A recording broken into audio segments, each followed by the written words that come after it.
Let me ask you a question. Are you safer America today than you were 4 years ago? The answer is no. Let me tell you a story. In 1976, when my father was running for the presidency and lost, I asked him why he wanted to become president. He told me he had watched American presidents sit down with Soviet leaders for too many years. And every time the American president sat down with a Soviet leader, they asked us to give up something to get along with them. I wanted to be the first president, Michael, to sit down with a Soviet leader. And while he was telling me what it was I was going to have to give up to get along with him, I would get up from the table, walk around the other side of it, lean over and whisper in his ear, "Niet." We didn't know in '76 that my father was going to run again in 1980, but he did. And in 1986, as President of the United States, in Reykjavik, called there by Mikhail Gorbachev, Ronald Reagan went there to sign an agreement. Mikhail Gorbachev went there to sign an agreement. But before he said he would sign, he told Ronald Reagan something. He said, you have to give up something. You have to give up SDI. You have to give up Star Wars. Ronald Reagan had his chance, and he followed through with what he told me in 1976. He looked at Mikhail Gorbachev and he said, "Niet," and turned and walked away. And we've all seen that photograph of my father turning away from Mikhail Gorbachev. A few years later, the Berlin Wall would come down. Millions of people would be free because of that "niet" heard around the world by a strong president in 1986. What about this President Obama? What has he done? First few days in office, he took away missile defense from Poland, Czech, and that area of the world, so they can't defend themselves against the former Soviet Union and Russia.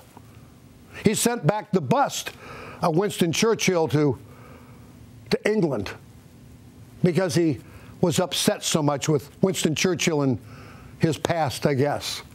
What else has he done? Well, when he's had a chance to stand strong for America, he's decided to be on The View. He's decided to do fundraisers in Las Vegas. But he hasn't decided to defend America. Look what's going on now in the world. Look what's going on in the Middle East, and I talked about this last week. Embassies under siege. Look at the information we have found out in the last week. How much information this president had before he took off to go to a fundraiser in Las Vegas, Nevada. All this information, and still he did not defend freedom. He did not defend our ambassador or others there in Benghazi. And now what did we learn in the last week? Well, I've known for a long time that Putin is the puppet master of what's going on in the Middle East. And what about the Prime Minister Maliki of Iraq? Where does he side in what's going on? We pulled out of Iraq. There's not an America to go to. So he has to make goody with the mullahs. And what happens there? Well, he allows Iran to use his airspace to take weapons to Syria. And when Joe Biden asked him to stop, Prime Minister Maliki said no. He was not going to stop. And just this last week we learned, and maybe you didn't, but I did, that Iraq, where so much American blood and treasure has been spent, Iraq is purchasing $5.5 billion worth of military weapons, including warplanes, not from the United States of America, but from Russia. The question is why? Why would they choose Russia over the United States? That is a question that needs to be answered. The Middle East is on fire. The president is the campaigner in chief. The question is, are you safer today than you were 4 years ago? As I said, the answer is no, America.